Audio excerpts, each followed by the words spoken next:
What's up sa inyo mga kamay? Sa video natin ngayon, ipapakita ko sa inyo yung isa pang paraan kung paano mag-drawing ng portrait kung saan sabay-sabay natin e-enhance yung buong portrait. Hindi tulad ng karaniwan natin na ginagawa na parts by parts. So meron ako ditong inkless marker at charcoal powder. Mag-outline muna tayo. Konti-konting charcoal lang dapat para madaling burahin pag nagkamali.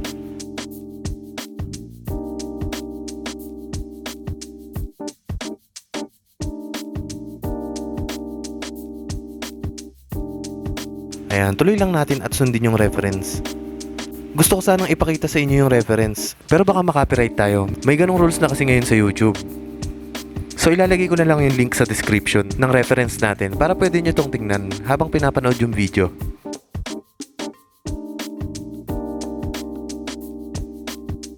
Hinahinay lang tayo sa paglalagay nito, hindi dapat sobrang dark. Unti-unti natin yan na e-enhance.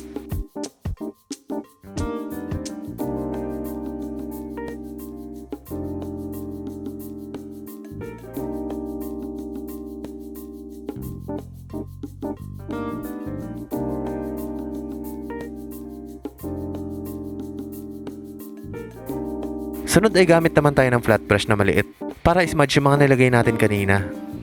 Wala itong laman na charcoal, so dito pa lang sa part na to makakagawa na agad tayo ng mga paunang shadings.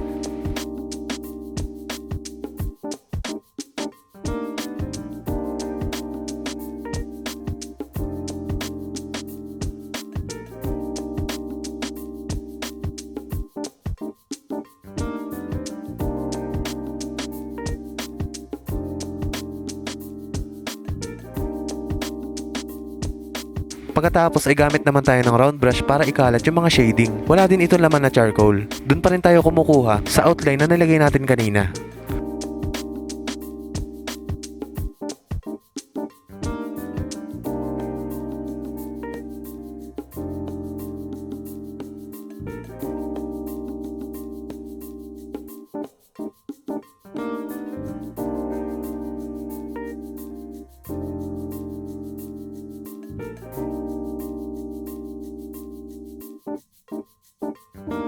Sa ganitong paraan, mas mapapanatili natin na pantay at malinis yung shadings natin.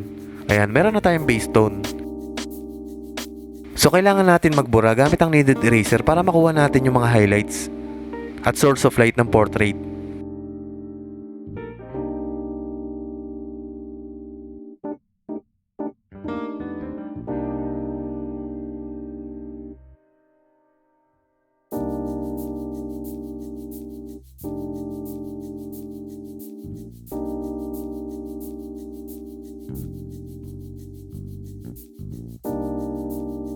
At ito oras na para gamitin naman ang 8B pencil. Enhance natin yung mga kailangan ng hard lines. Sundin lang natin yung nasa reference. Dapat matulis to lagi mga kamay para mas control natin yung pagguhit.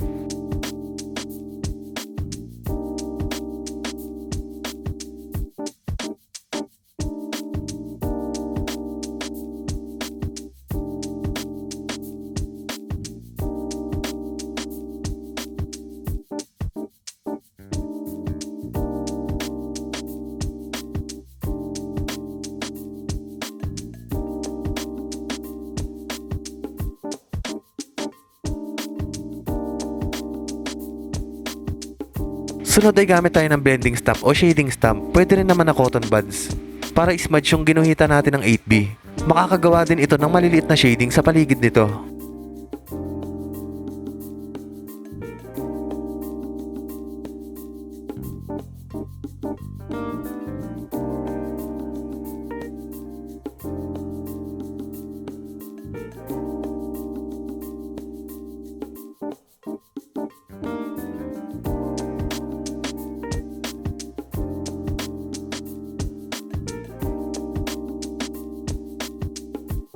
Tapos kailangan din natin ng pencil eraser para magbura sa mga maliliit na detalye at sa mga lagpas na linya.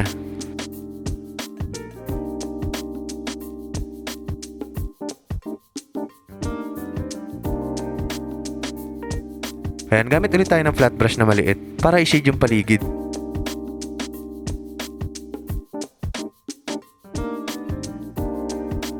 Yung technique na to mga kamay, madalas ko tong ginagawa sa mga commission art ko. Dahil sa tingin ko, mas mabilis tong gawin at mas nababalansin natin yung skin tone sa buong muka dahil sabay-sabay natin tong sinishade. Kailangan lang dito na hindi tayo mainipin dahil matagal ma-enhance bawat part dahil sabay-sabay natin siyang ginagawa.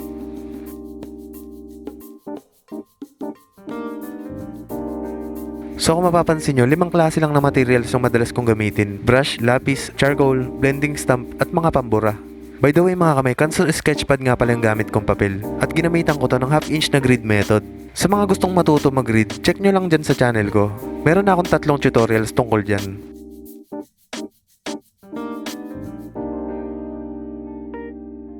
Observe nyo lang mga kamay yung mga ginagamit ko, kung paano at kailan to ginagamit. Hindi na ako masyadong magsasalita para makapag-focus kayo.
So ito mga kamay, medyo napahaba yung video natin. Mas mahaba pa sana to dahil hanggang skin tone yung ituturo ko sa inyo. Pero hahatiin ko na lang sa dalawang part para hindi masyadong nakakainip at para mas mabilis na rin ma-upload.